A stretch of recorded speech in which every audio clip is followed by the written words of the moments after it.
Of course, I shall not pretend to consider it any matter for wonder that the extraordinary case of Monsieur Valdemar has excited discussion.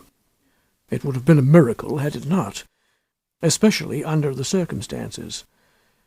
Through the desire of all parties concerned to keep the affair from the public, at least for the present, or until we had further opportunities for investigation, through our endeavours to effect this, a garbled or exaggerated account made its way into society, and became the source of many unpleasant misrepresentations, and, very naturally, of a great deal of disbelief.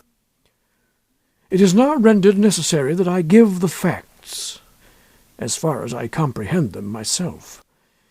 They are, succinctly, these. My attention for the last 3 years had been repeatedly drawn to the subject of mesmerism, and about 9 months ago it occurred to me quite suddenly that in the series of experiments made hitherto there had been a very remarkable and most unaccountable omission. No person had as yet been mesmerized in articulo mortis. It remained to be seen first whether, in such conditions, there existed in the patient any susceptibility to the magnetic influence.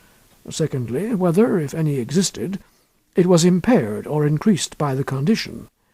Thirdly, to what extent or for how long a period the encroachments of death might be arrested by the process. There were other points to be ascertained, but these most excited my curiosity, the last in especial, from the immensely important character of its consequences. In looking around me for some subject by whose means I might test these particulars, I was brought to think of my friend Monsieur Ernest Valdemar, the well-known compiler of the Bibliotheca Forensica, and author, under the nom de plume of Issachar Marx, of the Polish versions of Wallenstein and Gargantua.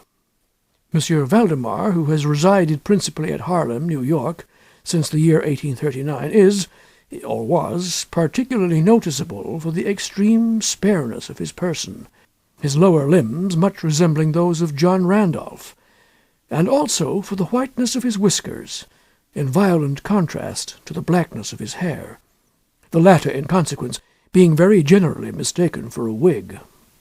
His temperament was markedly nervous, and rendered him a good subject for mesmeric experiment. On 2 or 3 occasions I had put him to sleep with little difficulty, but was disappointed in other results which his peculiar constitution had naturally led me to anticipate.